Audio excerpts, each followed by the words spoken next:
I grew up really enamored with the Arthurian legend. I had an Excalibur that I carved out of wood. Got a big log like this, and for hours and hours and hours, endlessly as a child, I carved this sword. My first obsession with film came from my love of John Borman's Excalibur. It was one of the really important films of my youth, and I watched those films over and over when I was about 6 or 7. I was sort of studying them. It was really instrumental for me in crystallizing this dream that I had of becoming an actor.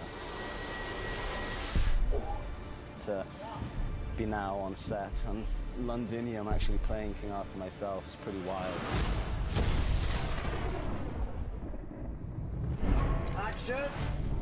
He's a professional, he's technically a very good actor.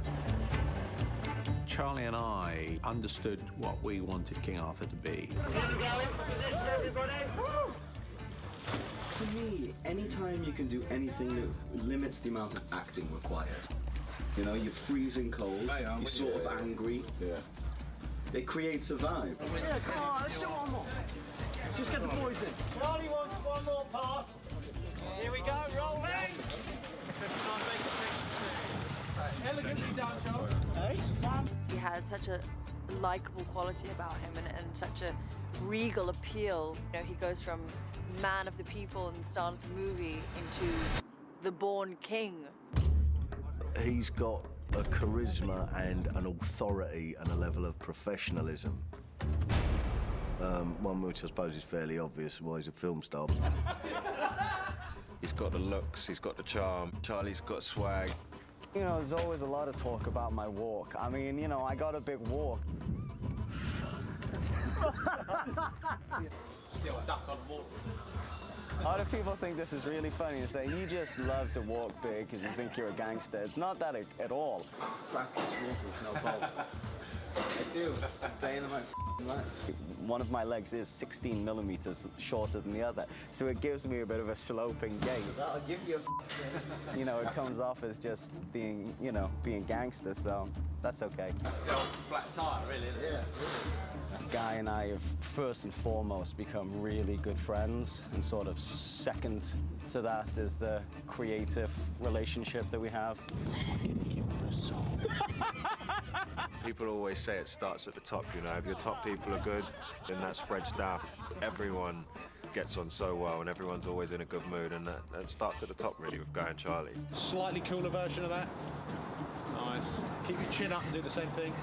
When you're ready, spin Charlie round. So this is so much of who Guy is, and you'll see that in this film in one way or another. There was a moment where I looked at Charlie, I looked at Guy, and they were starting to look a little similar. They had the same sort of beard and the hair thing going on, and I was like, oh my goodness, they're morphing into the same person. It's been an incredible experience working with Guy, making decisions in real time, deciding something's not working, and immediately coming up with a solution that's better. Charlie, on the first bit, try one dry. He took me aside and said to me, if you want one more take, you don't ask for permission for one more take. You say, we're going again from the beginning. And it made me think, you know, you're absolutely right. Like, don't compromise for any Note. And you know I pay my debts. Good. One more from the top. Mother.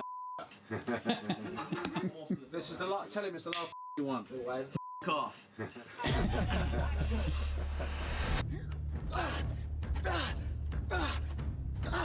Trust the block. It's such a hard block. For a stunt coordinator, Charlie Hunnam is probably one of the most dream of a guy that you could ever want to do a stunt film with. Must be losing a lap behind you, yeah? Yeah, f it. What's the worst that can happen? Maybe for the last piece, we could have a bit of time, just do some push-ups and some shit beforehand. Okay. So you actually can see my heart go. I like that. I'll shout for Charlie to stand up. Charlie will stand up when he's in frame, and then he's just going to go mad. 20 more, Charlie. Get down to 20 more.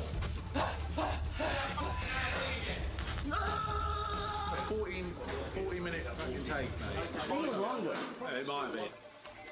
We've spent days in front of green screens with him and Martin, being pulled, being dragged upside down.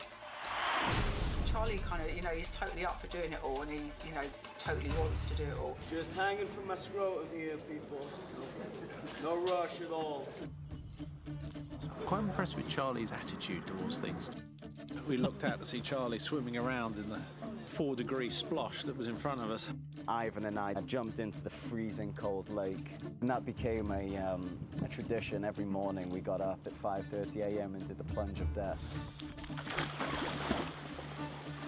I got three. And then you're all out again. It's just cold. It's, what, day 4? Day 4. That's the type of stuff you do with your best pals if you were on holiday together. And to marry that vibe into work was very productive. Are we gonna work out or no? We don't really have much time to train. We're on set for 14, 15 hours a day. Go on, Charlie. Go on, go on, go on,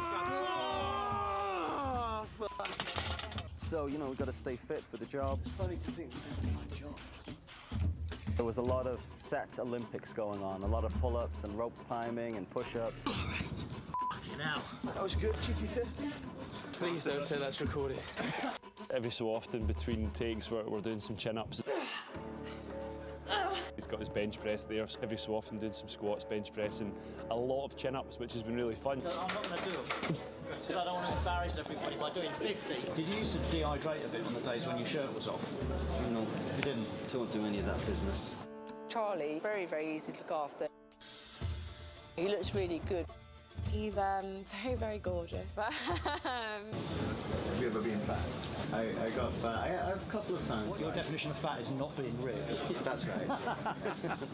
They made me take my shirt off next to him to clean myself down one night. What a humiliating experience that was.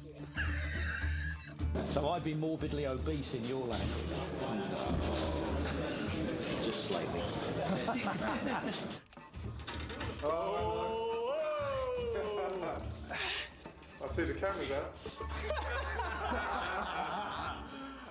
Guy's been a great mentor. Gave me a couple of pieces of advice while we were working, based on a very astute observation. I'm boxing clever here. Are you? See, I don't want to be known for your rounds. No. Right, so you want to be known for Charlie the actor? Yes. As a side note. On top of that! On the heels. Yeah, you don't, yeah, but you can't be abs first. No. Fucking Charlie second. I love him. Well, he has got vicious abs. Spikes a little bit of ego in me. Guy's very, very strong. Up he goes! I don't know how his stamina is. Me, see you later. Although I'm sure, you know, he's a pretty formidable unit. I think he's not to be taken lightly. But he definitely can't do a muscle-up. However dominant he feels when we're doing bench press, it all evaporates when we get on the pull-up bar. And that really is what separates the men from the boys at the end of the day. It's a hell of a lot on your shoulders. It's one of those roles beyond human, whilst also being self-deprecating, funny, approachable, accessible. I mean, really, for a man as ugly as he is, it's quite incredible that he's attained this status. Charlie's got presence. He's got everything you need to play a bad boy from the medieval times. Charlie's immensely likable. He's an extremely talented actor. He's in impossibly good shape for this movie. He looks like he is King Arthur. He looks like he's a warrior. It's been great to be around him and just watch him lead in a massive Hollywood movie with such ease. He's generally a very decent, kind, thoughtful, talented human being who, you know, I liked at the beginning, but I love at the end. It's good being the king.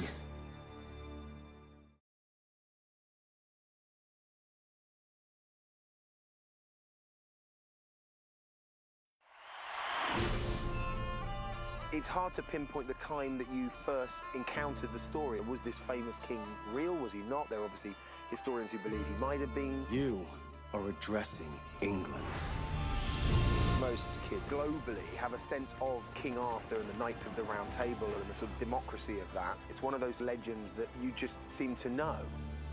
I did very much love the way that story was told. It was quite surreal, quite magical. King Arthur's really a story about every man that can transcend his limited small self as that of a victim to that of a king. It's the story of Arthur gathering a group of the best and boldest knights in the land to go on this incredible fantasy, action-driven adventure. As an Englishman at a certain age, it's part of your culture. We all grew up with King Arthur, we all grew up reading the stories or having them read to us as kids. We all saw Excalibur, so it's just part of a generation. One of the first books I had as a child was a picture book of King Arthur. I think that's probably true of most kids in England. What you doing, boy? He's coming back. Who's coming back? The Born King. Especially as English, we hold the Arthurian legend very, very dear.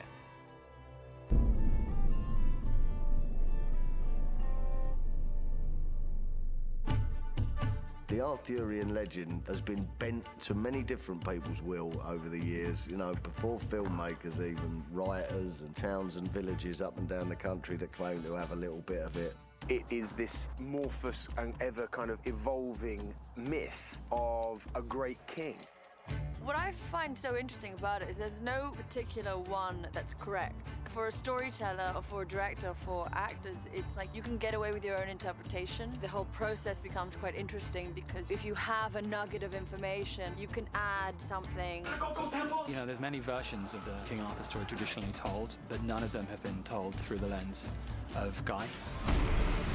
We're fans of the fairy tales that we were read as kids, stories of dragons, stories of magic swords, stories of wizards and witches, the excitement and the action and battles. And we very much wanted to do our modern version of that.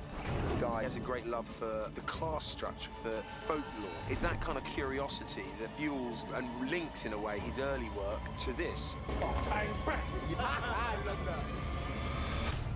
I've been thinking about a version of King Arthur for almost as long as I can remember. This genre is a genre that I can recognise the challenges that people walk into, and people have made some noble efforts. You know, we've all seen numerous examples. I always would have just thought of King Arthur as quite a straight kind of posh hero. There's only one of me. I haven't had a fight for years. And the King Arthur that Charlie and Guy are doing is the opposite to that. Guy and I both were eager to avoid this sort of noble soul looking for a cause. The noble, righteous band of knights gallivanting around the countryside, selflessly fighting for those that are in need is interesting, but we've also seen that a million times before. So I think it's really smart that they did something a bit different.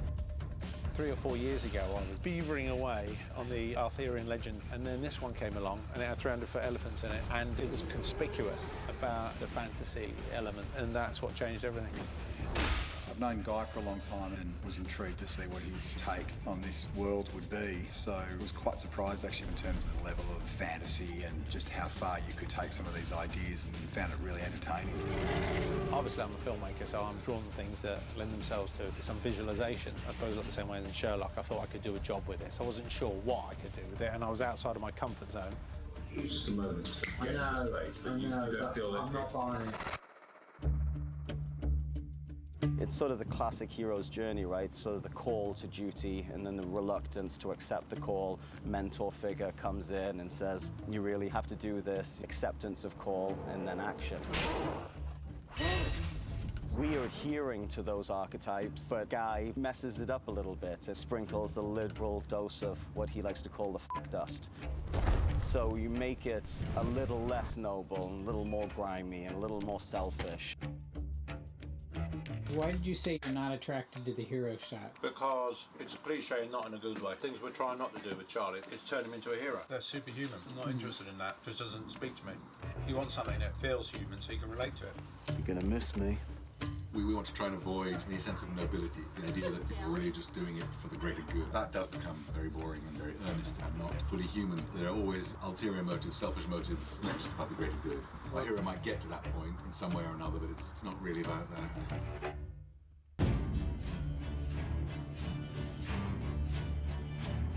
There is no definitive way to make a film. Which is the interesting thing about filmmaking. Action!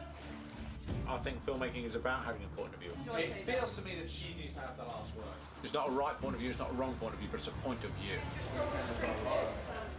We are 2 weeks into this one. We've committed to a version, which I think is important. Commit to what it is that you think will work. I think what we have to always do is when we're doing something, be clear about the fact we're doing this not just a mess.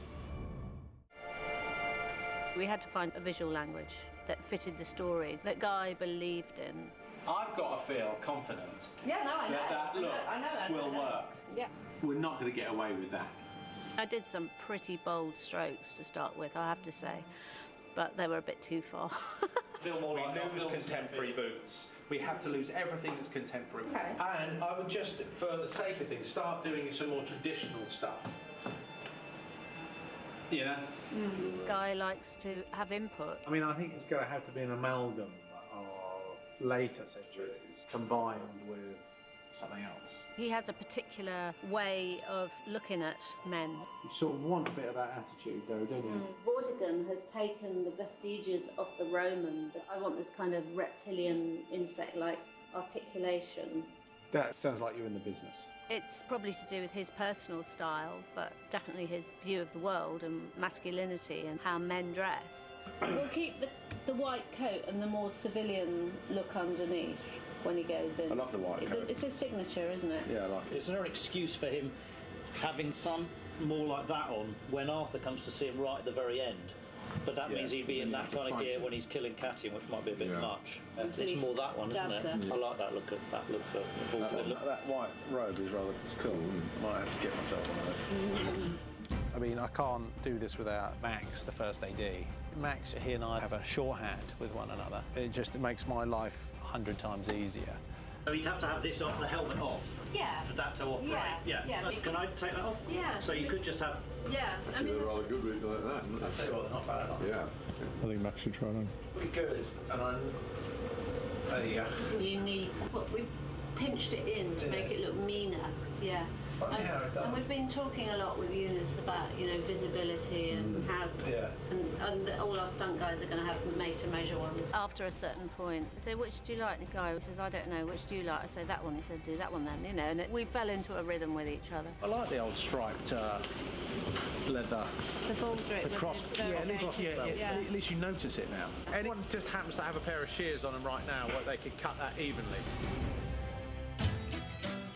As we've gone through the process of making the film, the layers have built up, the stew has thickened, if you like, so it feels credible as a world. I think that's quite an achievement. It's a sort of team effort combination of the great work of our production designer. We'd create the circle up here. So what would we do then? Two other options. Well, we'd get out the old chainsaw and have a little... Yes, what you do is you'd come at it from this sort of angle up the hill, and the moment we've marked up some trees there that we were going to cut down... This needs a bit of contrast, this place. We need some smoke. We went to really sort of four corners of the UK. We found the best that this country could offer. Let's spread our team out, Max. Let's everyone get in a circle or hold hands. What do you think, John? Does this feel about a nice size? I like the idea the trees have grown up in it. It's quite big to photograph, but... Okay. So that, and what do we do with your mate there? Well, we could do these three if you got. I like these three. All right. Come here. There. Yeah. That's kind of our circle. That's nice. Yeah, that's there you quite go. nice, isn't it? Yeah.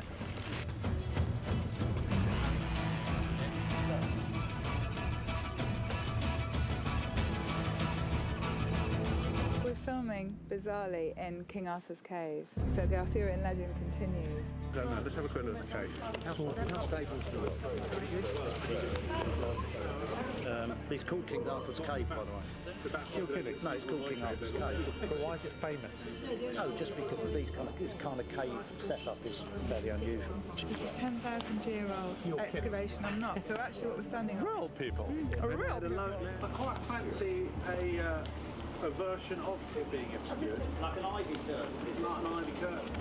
You have a guy tucked up there, and a guy tucked up there who keep an eye on the tucked going. I think maybe they have a rope so they can just bring it back and then let it drop down again. Yeah. Luther and the mob are up here. You put your archers in a line across the ridge line. I don't think Guy has ever seen the view of the burial grounds until the day we shot it, because it had been covered in fog and mist, That's the idea. Right. And down is it's all clear now.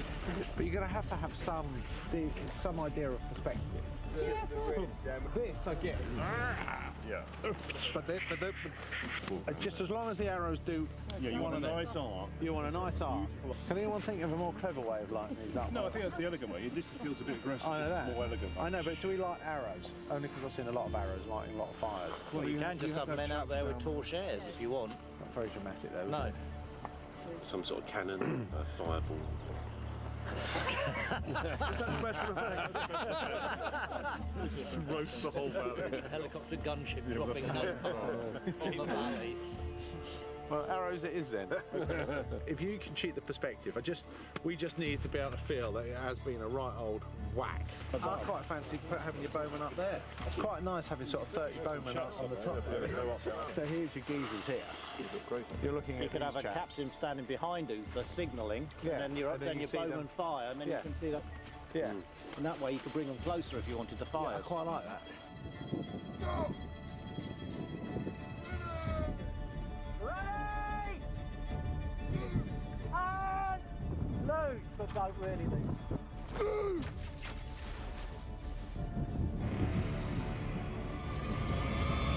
This hall feels like it should probably be over here, and that's a sort of marketplace down there. You know, so the wall to the. Yeah. Because then I'm imagining if the wall's there, the arrow that is probably going to hit some geezer over here. It is certainly true that the process of making films with this particular team poses challenges to people like me every day. That's one of the reasons I like to do it, to be honest. Like you're going in the right direction there, but I would make that a bit more interesting somehow, give it some shape and a raised platform at the back. Yeah. And maybe it's maybe it needs to be twice the size. A boat that you want, of the size you want, which we can put on a lock, which is very big, which we probably can't make in Croatia, would have to make over here, which would take the 15,000 up to 15,000. I mean, a lot of money. Or we build it as a set, either there or in the stage or wherever, and we construct the CG elements for the wide shot. I'll talk to Nick after this as well, and we'll talk about whether we want to do it green screen. Do you know what? It can just afford to be a more fun boat. I've got to say, you're not far off it on this one then, the size that I'm after. But that's what I mean about looking at the budget as a whole, because you could make something like that and actually could be significant savings elsewhere, which we haven't even. 3, 2, 1. But I reckon 50% of that, or 100%, half of that. How long does it take to reload? About 4 minutes. The gang. Right, here we go. Draw to first position. Just slap your knee. 1, bang! Yeah, the white snap. Lovely, cut it. Bang! Bang! You got one little spot.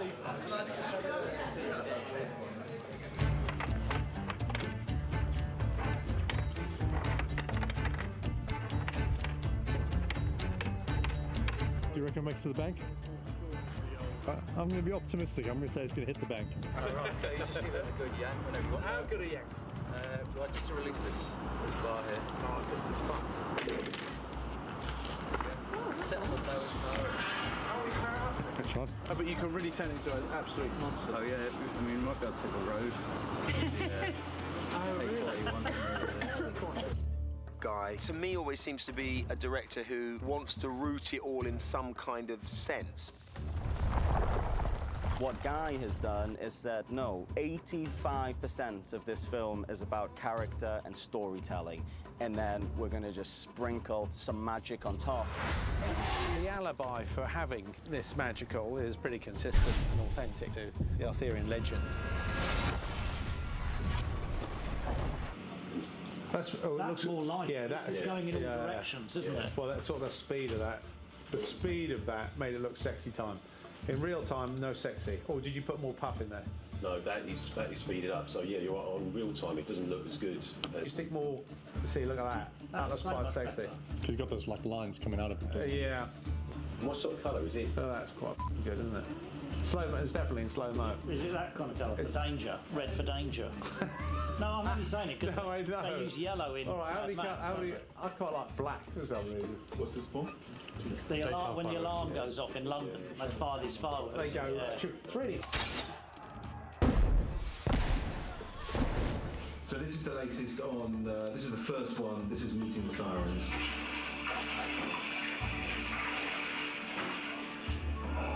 That's quite nice. That's quite nice. Yeah, see that, the more disgusting it is and the more ambiguous it is. That's what we're trying to do. The better it is. What is that? It's in the last second. And I wouldn't keep her completely stranded. Her striking her hair is lovely. I mean, she's certainly taking on the best incarnation that she's had. Yeah. And I feel pretty good we can make her into a pretty sort of gross, interesting, fun character. All that stroking the hair is lovely. Mm-hmm. You think she's stroking her own hair and then all of a sudden it turns out that she's not. That's fun. Yeah. It's a good reveal. Yeah. We've tried to give you a world that a modern audience can relate to, not only in the filmmaking style, which is dynamic, action-packed and fun, but also in terms of the locations that we've created. To be on a film set in the UK with this kind of a build, with 600 people on set, with 100 horses, it's exhilarating to be a part of.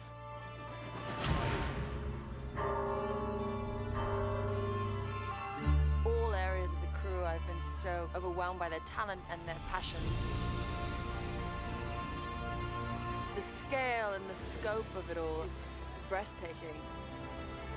Guy has passion for the historical culture that have come together to form what we see as Great Britain today. I love it here. Well, there's a strong connection with Wales and the Arthur legend, and for years I've been thinking I'll be coming back here to shoot Arthur. The landscape of Wales was sort of an extension of these incredible sets. You can't help but be affected when you're in a really gorgeous environment like that. I need 30 seconds of rain. You're gonna miss me. That's a f***ing disaster then. That's the whole coat used up. Yeah, I know what it is. What happened? Yeah. The hilt got caught inside your hood. Oh. We'll just go for a quick rejiggle. Slip down there and a little bit of a wriggle jiggle. Wes knows exactly what he's doing. The whole thing is about flexibility. No. Swell him up. I can't read that. Taking him off and That just looks like a geezer who's squinting. How long is it going to take? 2 minutes. Let's do it. It's that ability to just go, what is the purpose of what it is that we're doing? Forget everything else you brought before. What's the most efficient way that you believe to illustrate whatever it is that you're trying to demonstrate? Stone or bold? Both. Do you like choosing? Thank you. That's the spirit. That's it. It's after he taps you, look back at the governor again. Forgive me for going too fast. Right. Who were you to bless me? Then you're slowly walking me out. I think it's one of those. By the time I finish with you, you'll have all your geezer points back. I think we might get a bit fun today. Let's send the little man up. Okay. Right.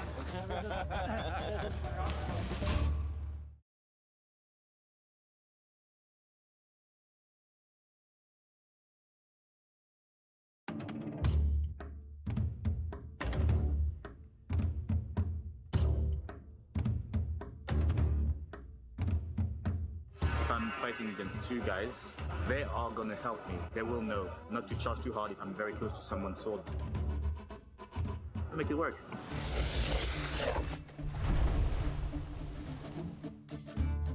I didn't know sword fighting at all, other than when I was a kid and used to fight with my big brother in the backyard. It's great to get out of bed and spend the day learning new skills and new talents as part of one's job. I've done quite a bit of sword work before. There's a bunch of core moves and basic choreography when it comes to sword play that the rules apply no matter what you're doing, and luckily for me I've had that in the past, so it really came in handy.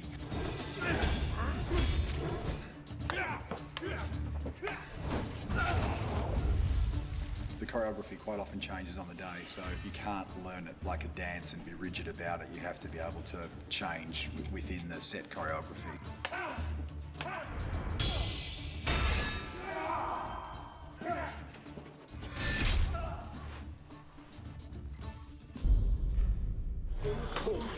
through this way. Place your shoulder, place your shoulder. And that's actually we come in with a blank canvas. Mikey, our fight coordinator, goes through fights with us, and then lets us elaborate on them. Just give them a tap. You know what you have to do. You know, you get into costume, you get into character, you build yourself up. And once that happens, all hell breaks loose. We just go for it.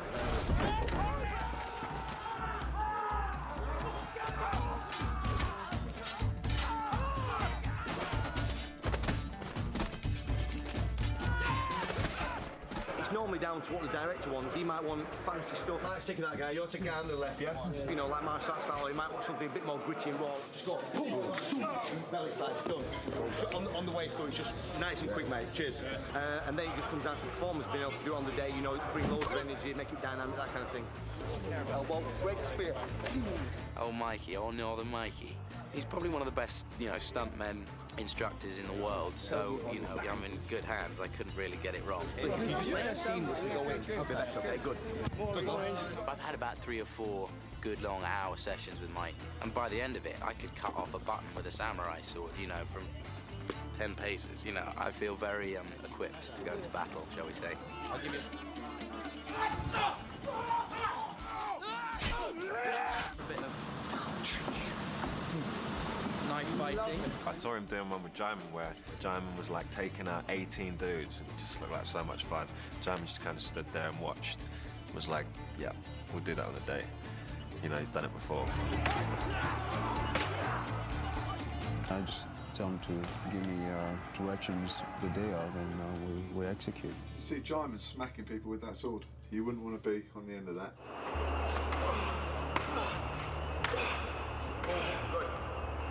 Okay, good. Having the confidence that comes with doing a lot of fight training, it does give one a certain spring in the step and glint in the eye. Today we are doing a bit of a sword fight. We've got a couple of fancy little techniques in there, which just make it a little bit more advanced than the basic barroom brawl. When we do that last bit, you can always cheat away from the table. Charlie steps more here, then you're well away from the table, so you're not going to get caught up flat. Just flow, no fast, Aiden, and action please slowly with a bit of flow. It was nice to get to do something on a job, you know, it's like you learn something along the way.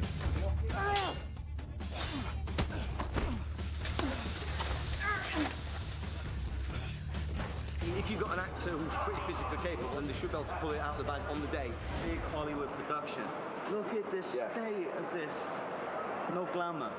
We're in a warehouse. Is this why you left England in the first place? Yeah, right. I went, you know, look, I just washed these. These were brand new trainers. You did. Production is going to have to provide you with new kits. Charge them, I'm invoicing.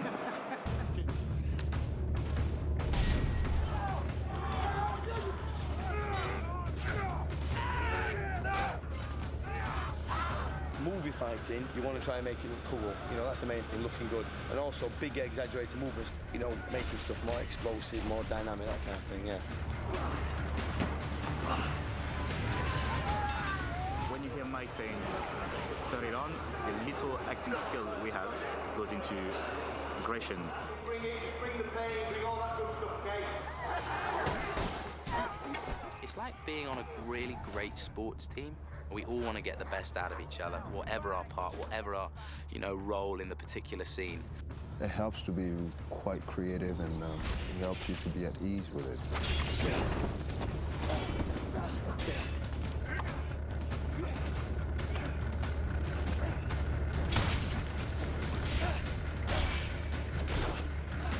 I spent a lot of time just doing fight training. It wasn't as much for the physical effect as the confidence that comes with throwing 1,000 punches a day. Morning, Huzzar. Cheers.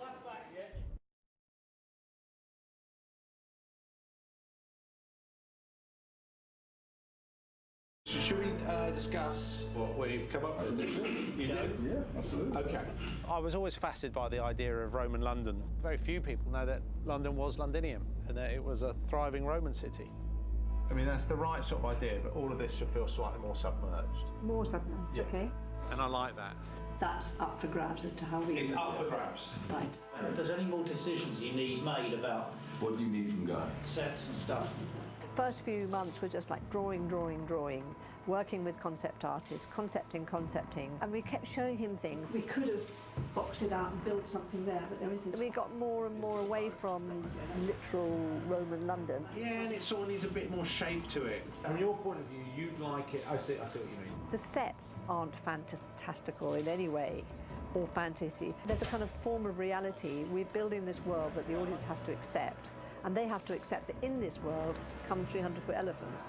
You know, it's all completely feasible.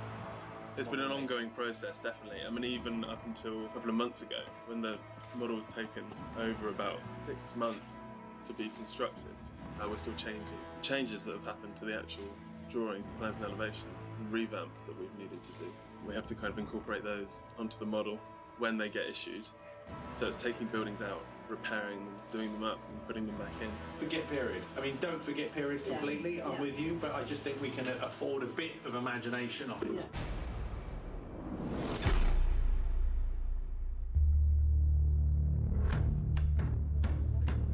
I had a vast art department because I had to. I had 8 art directors, all of whom had a huge chunk of work to do of their own. Each of the art directors head up a different set, and then they have a team. So there's like an art director, maybe an assistant art director, drafts people on each team. I called them the town planning department. Drawn up everything really here, and worked out all the logistics and all the kind of minutiae. When I'm running around like a blue-ass fly, they're working out things really beautifully. We've got a great team. They can adapt anything really. And that's what's so exciting about filmmaking, because you never know what's around the next corner. Is it just a question of we've already got the idea and then we just need to execute it? While we're standing here, we're just going to look at generally what's in this area here. This whole Londinium set was one of the ones that we really started on to kind of get in the mood and seemed to hit pretty fast, kind of what he wanted. Santos meeting with the Dan clan. Can be anywhere around here, Guy. Can I give you some yes. ideas as well? Because right. otherwise you might not know the gorgeous things. Over there's that quite nice little bridge area there with the little balcony, and there's a door there that goes down. It's quite a good area, but you could talk to somebody up there. Okay, we should go for a good old... When do you want to go for a mince up there? Well, do you want to have a wander now? Let's go and have a mince. Have a wander. We'll just wander everywhere and we'll try and pick somewhere to do stuff. I think they need another slide down. Yes, we'll have that. That's yeah. Okay, goody. And then that matches what you had on the stage. Yeah, that's pretty great. I like those, Gemma. That's wicked. I can see them in the lobby. Here, where you can see all that timber, that is all going to get covered in old timber. This here is where the boat will come in with Vortigern on it, and he's going to be nearly shot. And this is the moment they know at some point he's going to get out of there and climb up and get into his carriage. And then there's a perfect shot from this warehouse right here where you can shoot him. And we filmmakers have got all of this, and it's all in camera.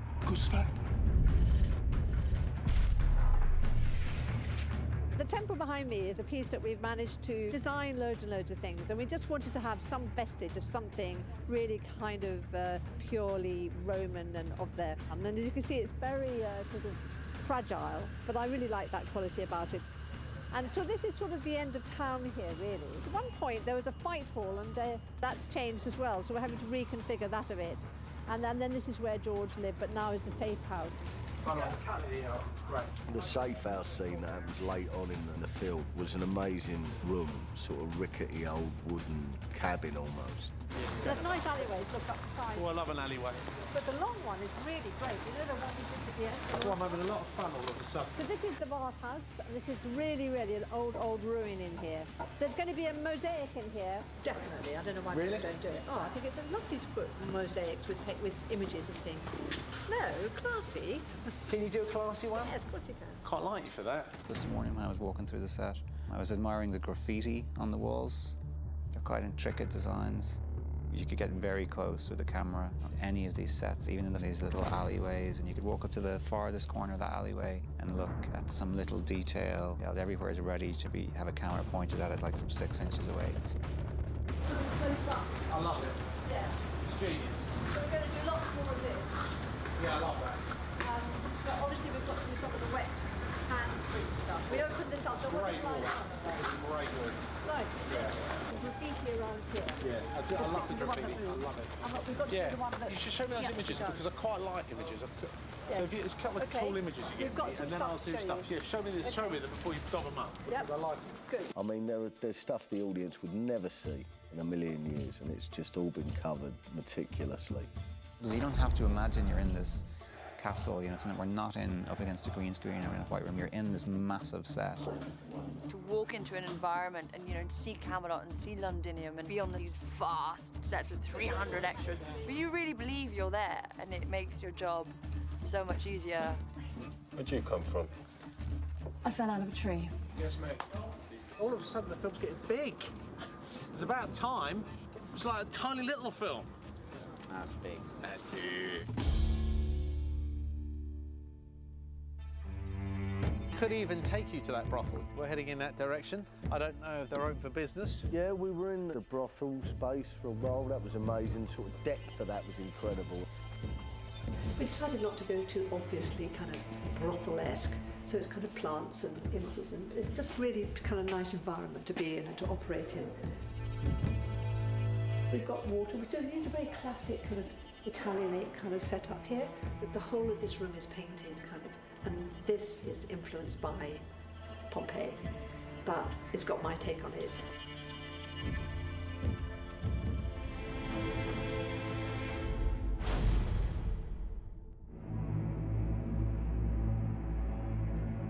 When I walked into the throne room, I was like, wow.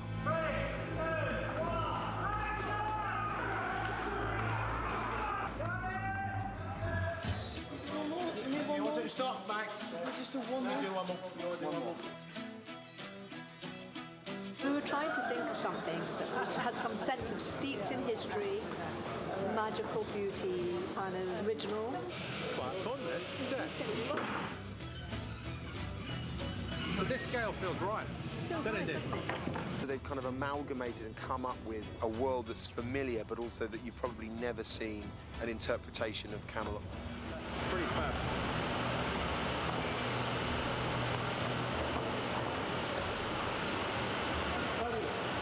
And actually, it was built for this rendition with the round table. Beautiful gold strips of metal, and then that centerpiece has changed. Oh, I love I've never seen anything like this. No. I love it. We decided that Arthur should be the person to introduce the round table rather than his father Uther, which was the original idea in the script. We think that's much better, it'll make him much stronger in terms of him as a character, in terms of defining him and his legacy. I like it. What is it? It's a table. You sit at it. The born king will come. It is inevitable.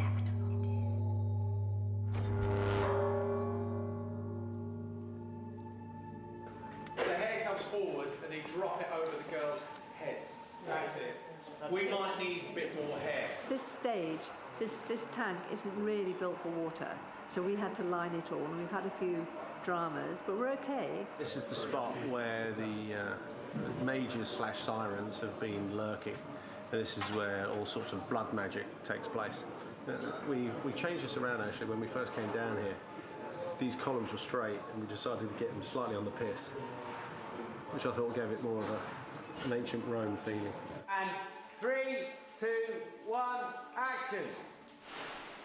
Oh. Going in 10. Stand by to go again. We're recustomising this location into another cave after we've done this one, which is kind of an efficient way of spending our shekels. And so now what we're doing is we're draining it out, and then we're going to do a huge makeover in here, and it's going to become the Oaks Caves. It's going to be, but there will be a water feature in it, but it's going to be predominantly big, lovely caves with trees and, you know, dry and warm and sunlight coming in, and people are going to build structures to hang out on. And so that's what we're starting this afternoon, actually. Exactly. Over there, coming towards us. Your hand on that trunk needs to be almost up. So Harry's holding it So then these come down and the trunk goes up. Yeah. It's lovely. And then, oh, yeah. So like that? Yeah, pretty good. It was almost like a refugee camp that has taken form inside a cave. You have possibly a few hundred people that have all taken whatever they can and scavenged and actually trying to make it a home. But what we are interested in is what you can do with this sword.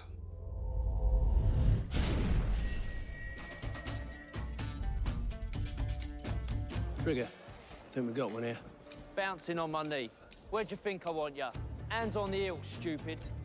This is the entrance from the castle. So the idea is the castle's up there. It was originally used, this stonework was from Tarzan. And so we've done a lot of painting on it and we've completely refashioned it and changed the whole thing. So now it's Camelot's harbour. We are going to revamp it to the low water harbour. The water goes down and there's a big rock with a sword sticking out of it.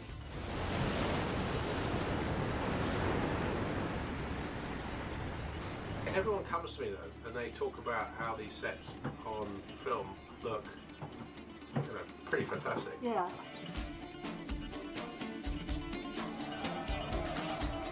How great is that behind us? That's much better shot, chaps, isn't it? You can really see London there. I've got to tell you, this is brilliant. Good, thank you. It really is. Very much. Team.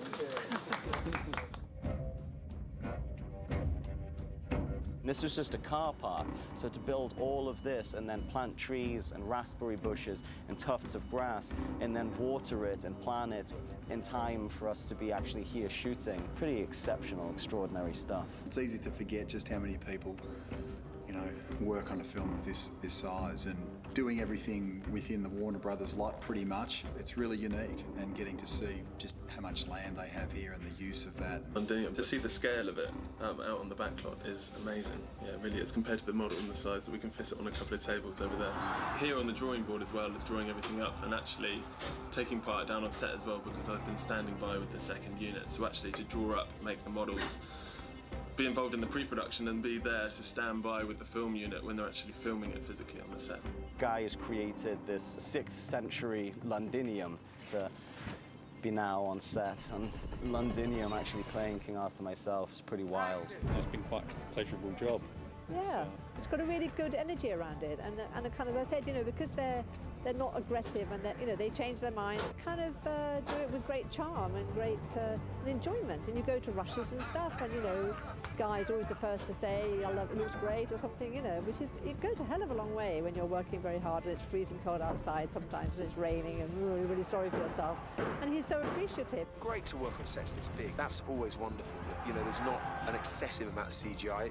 And there's not an excessive amount of location work. It's been like massive builds and wonderful, detailed sets. They really are the best sets any of us have ever seen.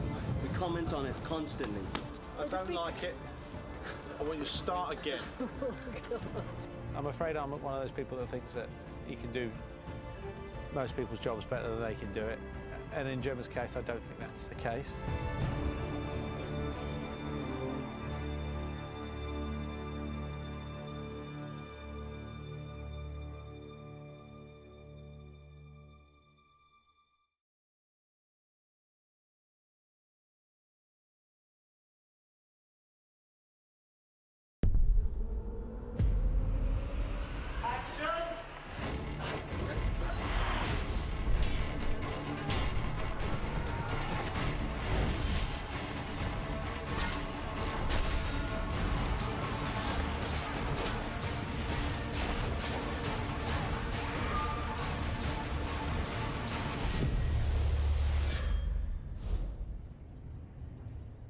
Couple of things to go through. Yeah.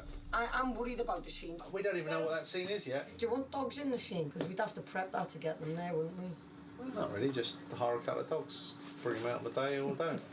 I mean, I quite fancy a Muttley coming round here and a bit of a whoa, whoa. Guy Ricci works in a completely different way to me. He's very organic, so on the day he likes to get in the scene and feel what the scene's like. I love the rawness of how he gets things, and he has a great manner in which to get the best out of actors that I haven't seen before in all the filmmaking I've done. So it's the block. It's such a hard block. Eunice is one of the very best stunt coordinators in the world. I'll tell you what, she's got good energy, good passion. She's fair with the team. That's great. Like a good football manager, you're getting the right people for the job. and she's good at doing that. She's always great for a natter and a laugh. And then suddenly you see her go to work and it's like she's got engines in her shoes, you know, and off she goes. Come on! I need a bit more athleticism from the guys in this section, okay? I've got to say, guys, my daughter is useless and she would have done better than that. Action! Open! Yeah. The stunt performers we get, we have to be able to rely on it. Eunice is keeping the guys in the loop, letting them know what's happening, about a rough idea of the geography, and then where the cameras are going to be. Camera here. I want you to nominate who goes through the gap. If I was coming in here, I'd be in here. See? See how I can get through? Looking at you smoke, looking at each other. Now!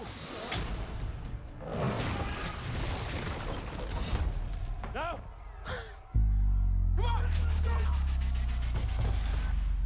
We want our scenes to be very realistic and not just sort of a green screen version of it.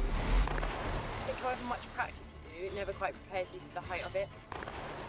Got to make sure that the body position is tight on impact to the water or else you're going to die, basically. So Charlie, Freddy, the doubles jumped in quite wide apart.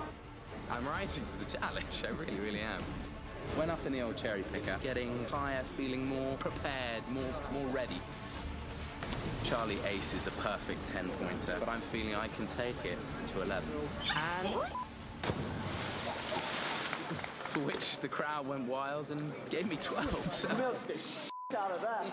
Some adrenaline junkies would say it's an easy thing to do, but when you got to do it for camera and you got to do it in a certain way, and you have to do it in costume and carrying weapons, and then it becomes more of a job. I can guarantee tomorrow they'll feel like they've been hit by a bus.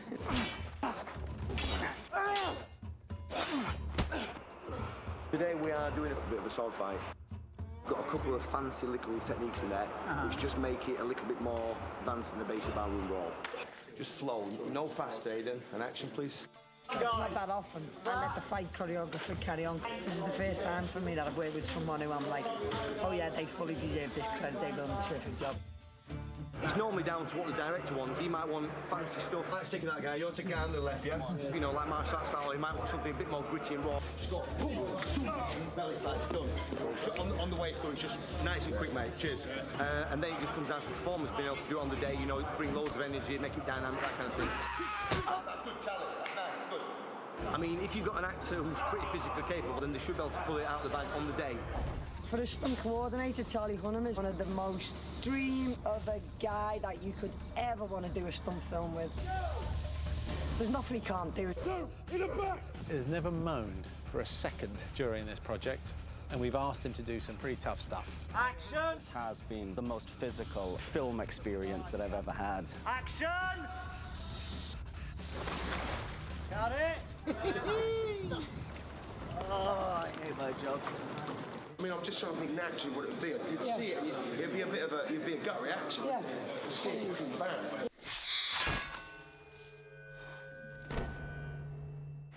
I am a sort of stickler for setting things. I just like everyone to know what they're doing, so I get the best out of everyone. Be here. Elliot's there, be there. Bang. Eunice is brilliant. Cock and whamming him. So much drive to just do it well. I do like to sort of get in with the characters because whatever action I deliver, I do want it to be character related. I want to feel like you're going and that's the end of his days. You know you're going to rip his head off. You guys should be throwing Andy over the table then. You want to enjoy stabbing him through the heart. Don't let the energy drop, okay? Because this might be the take we always use, all right?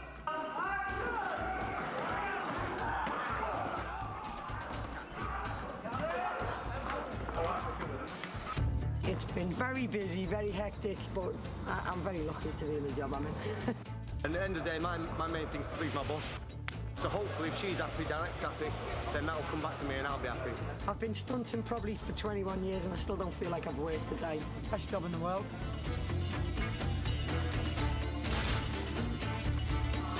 Hooray!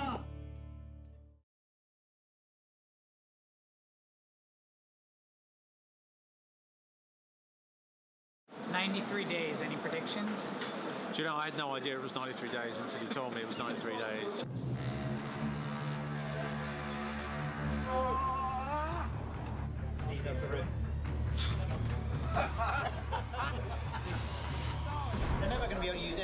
stuff, because every other word is and you can't show can you?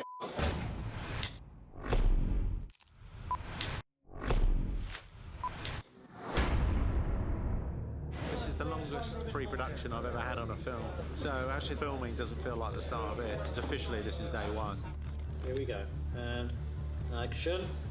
On that set, on that first day, you could almost smell the hunger and the ambition. And you want the film how big? Huge. We started shooting this in January, and every single day I've looked forward to coming to work. Every man for himself. Actually, I didn't see myself as a skin trader, but we ran out of people to use. So guess what? He looks bloody good. 2 eye patches, please, Alex. Would you venture to give him any acting tips? Are you crazy? I'd leave with less limbs than I arrived with. He's the most difficult actor we've worked with so far. He insists on the producer undressing him, you notice that? I think Lionel and Guy really complement each other beautifully. All lubed up and ready. But they're a good yin and yang for each other, you know. There's the softer, gentle and basso, you know, energy of Lionel. And then there's Guy who's energy and muscle and fireworks. It's a pretty potent combination. We do have a shared sensibility. We made 4 movies together, so there's a certain shorthand there. We have complementary skills and concerns. I love having a partner. He and I argue a lot. You're ignoring Lionel's advice? Don't I always ignore Lionel's advice? He's not frightened to scold me. We're like a married couple. Don't you try and slip your tongue in my ear again. They're very sweet together. You know, they call each other love and darling. I can't share my rock with you, love. Okay, love. They sort of bicker like they were lovers and make up. All right, I'll arrange Lionel. Get on that rock. No, I don't want to know. No, Guy, you go here. In a very sweet and warm way. I'm quite bored of this now. Should we go at the trailer? It's very, very warm. It's 10 minutes.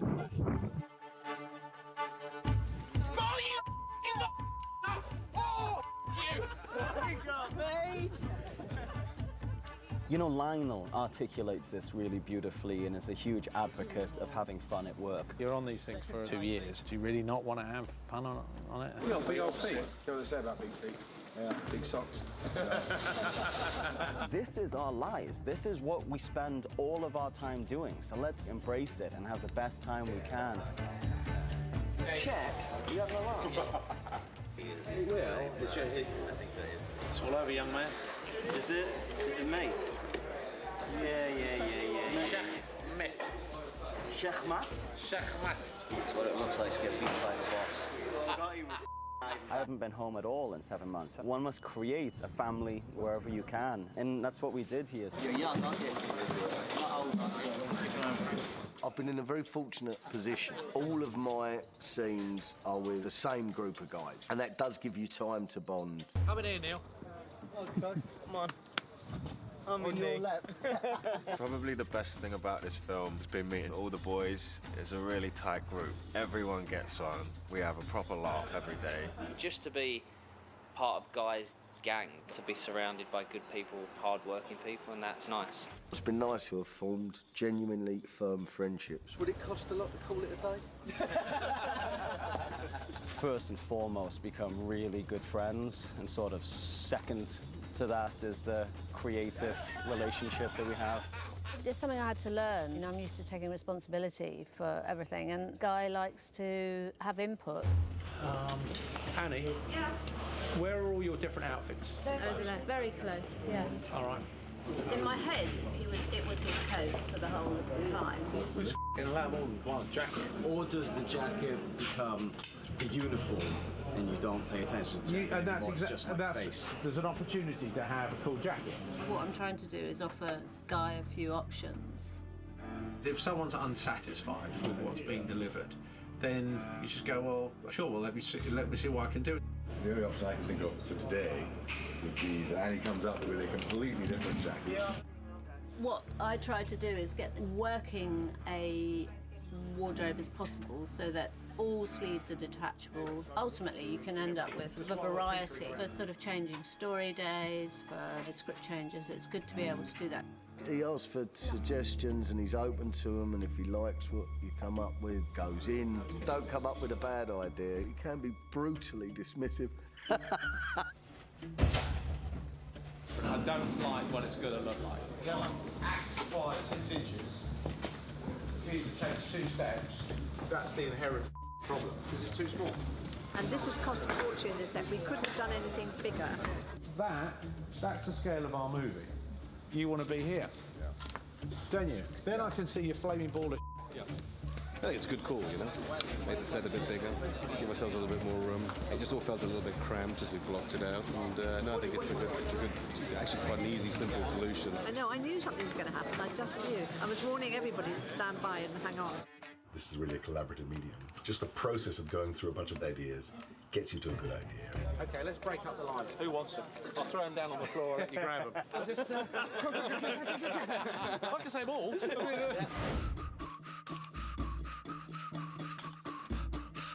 Wales was spectacular. I just had the time of my life there. Being on location is got to be the best bit because it kind of puts you straight into the situ and you really suddenly very much believe that you're really there. It all feels very dramatic.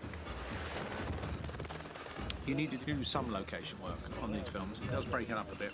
But whenever you're at a beautiful location, everybody's in a good mood, everybody's happy, everybody's, wow, look at this, and there's a real wonderful sort of communal experience. It's hard to avoid the smile on your face at this place, right? I'm just so happy here.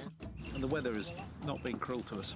It was probably the windiest I've ever had to deal with, and my costume being very beautiful is also like a giant sail. So all day today, you were being thrown around and pulled around. Wind would pick up and you'd fall over. We're bearing with us through tumultuous conditions. Through what? Tumultuous. It's a little bit rainy, isn't it? It's quite a big brolly you got there, isn't it? I think we need a bigger one. Shall I just hang out in my voiture? Yeah. Well, good then, carry on. Every second of that period of time was close to 3 weeks, was all about the work. We were just out in this gorgeous place and with each other the whole time, and ideas would come up over dinner around the campfire at night, and we'd talk about a scene. And that's been an amazing lesson working with Guy and Lionel, is that it also seems to be that the best work comes out the more fun you're having. There's nothing in it. Just air. Is that what you're going to say about this? Nothing in it, darling. It's just air. A bit unnecessary. Lisa, I'm being picked on. Have you finished those? I just really felt like I was in a zone. Good, Charlie. One of your finest performances, that, honestly. I'm quite impressed with Charlie's attitude towards things. Bring the cameras down then, Maxwell. Get Charlie doing a swim. Fancy Charlie? Yeah, I'm here for a while. It's no fun, this, is it? he's too complicit. I adore Charlie Hannum. He works very hard, and he's a very decent, thoughtful, talented human being. I love him. Joy. Ow! I love him. He's the best.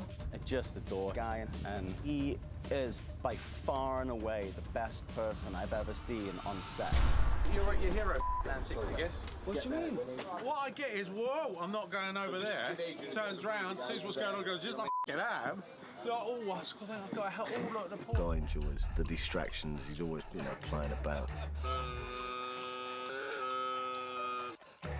I don't want to suggest it hasn't also been hard work, but we have laughed a lot, and Guy laughs a lot, yet you can feel when everything kicks into gear. There's a palpable sort of shift into work mode when he clicks in.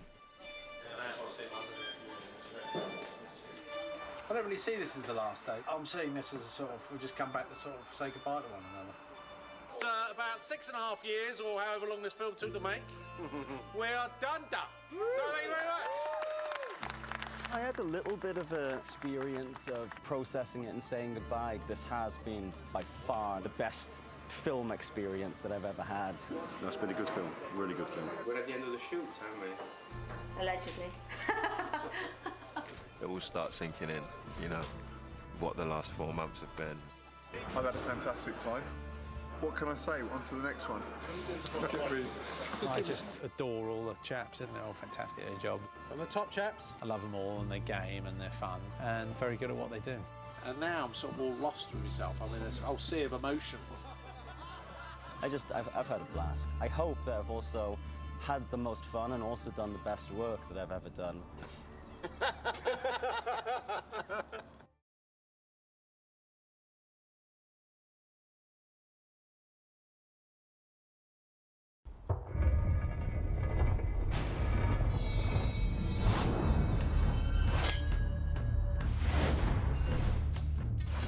That's the impossible challenge.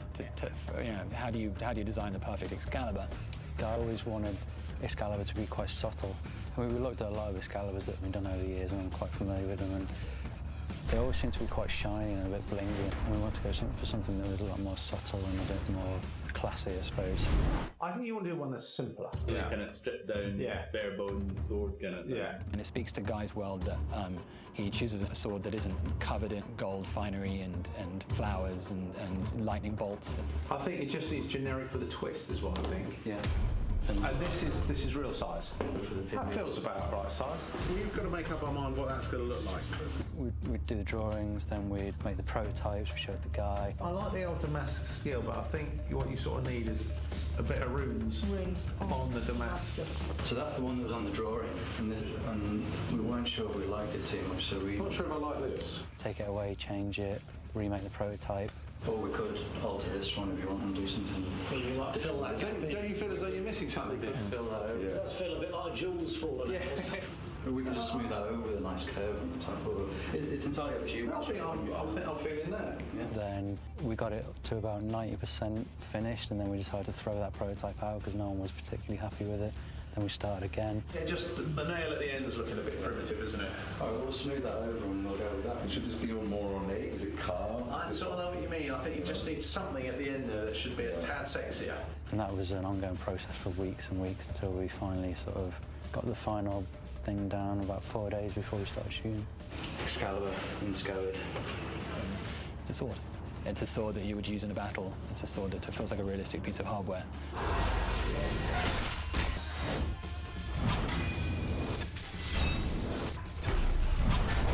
Smart that Guy wanted it to actually have a function. I said both ends, 10 digits, round the blunt bit, give it a tug. Other than denoting that the carrier of it was the actual king, you know, that was really the only significance of it, where we've been given it a sort of a real tangible power. First weapon we make of every principle is we usually make it for real. You know, so it's a real metal item, and we'll then mould that to make, you know, the multiple repeats. I think we've made about 40 Excaliburs in total, so 10 of them being metal, 30 of them being, you know, rubber stunt fighting versions. So. We've got hard rubbers, we've got soft rubbers as well. We've got kind of metal Excaliburs, some of which are sharper and some of which aren't. Every sword that we make a soft version of it, and a version that someone could roll around the floor on and not get hurt, and a version that you could swing past someone's face safely, and if it was to accidentally hit them, it wouldn't do any damage because it would bend. The scabbard actually was supposed to have sort of magical powers as well. I really like the scabbard that we made for it as well, because we deliberately went for a scabbard that was open-fronted because the blade was so nice. It's nice to always have it on show. Usually in the scabbard it's hidden away. So we came up with a scabbard with an open front, so when it's on Charlie's back or on his side, you can always see Excalibur. When he grabs it with both hands, it's a full connection, right? It's fully connected. It burns like everything slows down. You know, one of the functions of it is that it can slow down time for the wielder, which is, of course, in a fighting scenario, incredibly useful if you're moving twice as fast as your adversaries.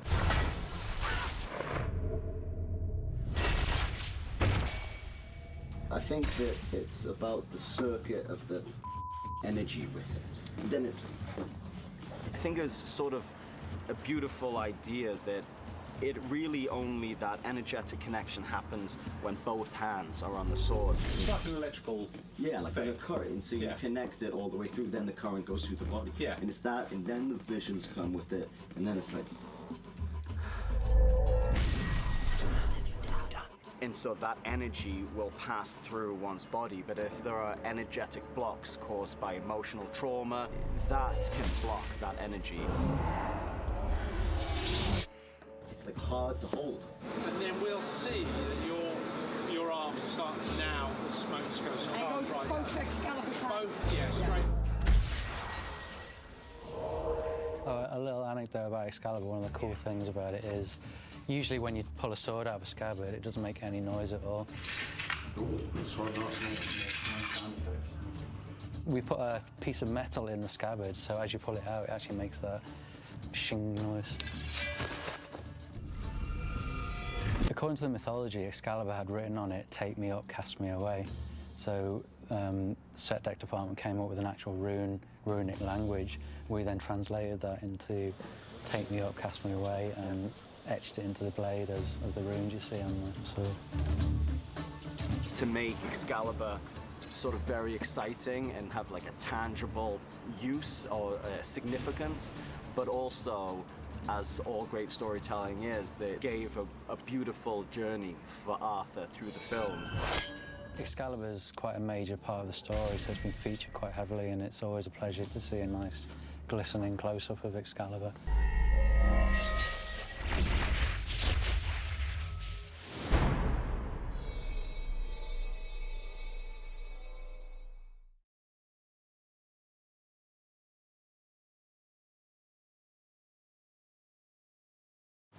I like it up there very much.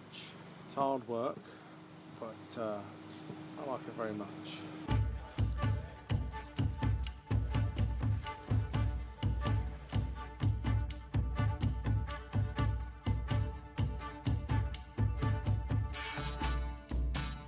We do have in Britain, if you go to remote places, some of the spectacular scenery and spectacular environments.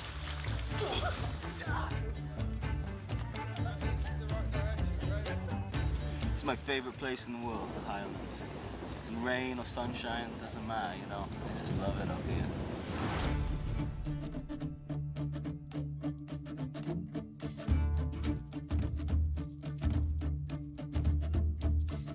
We got Scotland, the Highlands of Scotland, which across the world is one of the most dramatic places, I believe, one of the most spectacular landscapes that exist. It was sort of moody. It was like a little bit of prophetic fallacy going on. Like the clouds were over, and the hills seemed foreboding and sad and sort of dangerous. And you know, like there was something very melancholic about the whole thing. Yeah. And action.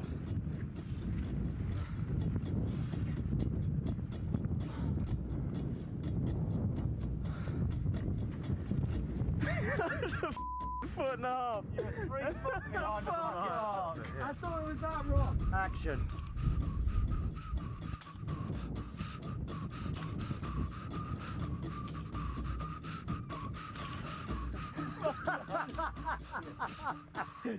How's that? I can't remember the last time I didn't have fun on the set. Go next to Charlie and pretend you're directing him.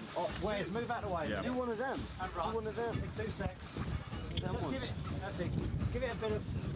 That's it. Give it a bit of. There you go. So Clark. You're checking your plums. So Clark Hall. Impression of Clark Hall. Right. Well, do a bit of direction now. Whisper in his ear, give us some sincere direction. Lovely. And you're looking out of the view this way. More while you're directing. It's a sort of organised chaos, those sets, and we're all kids, but we get the job done. Quick stumble, Charlie. Up you get. Up you get. Get moving. There's a big nasty bastard behind you. Thing is you make these films, they go on for months. You want to make sure that you're going to have a good time because life's just too short.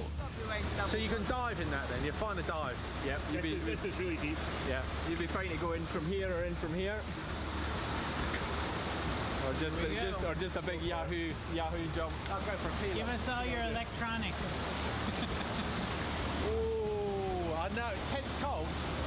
Him and Jackie were very, very good.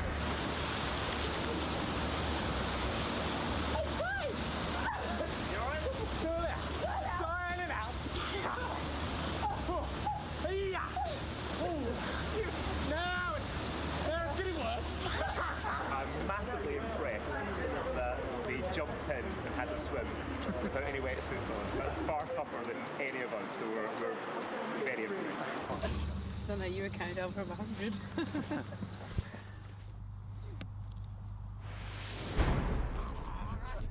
My process has always been to do a huge amount of research and preparation, but I've had to be much more free in this process and much more open and malleable.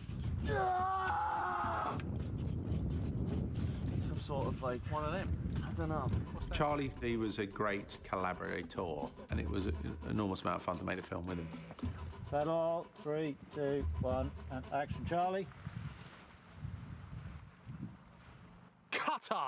Is that exciting? Got there. Did you pop one? Nitto. Dansky.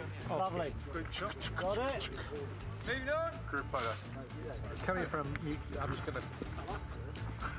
That's me done with. Is it? Yeah. Sarah boy.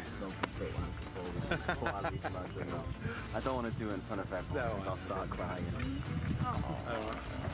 Any parting thoughts about this gentleman? Cheers. Get your put him on the spot, but I mean, carry on. If you want now you're on the spot. we said our goodbyes already. I like Merck and Randall. He likes Merck and Randall. It's going to snow a bit. You don't want to... Hey, Charlie, do you want me to... Yeah, would you reholster? Reholster. Yeah, reholster it, mate. I'll get something right. Oh, I'm sorry. Right. After 3, 1, 2, 3. Thank you very much.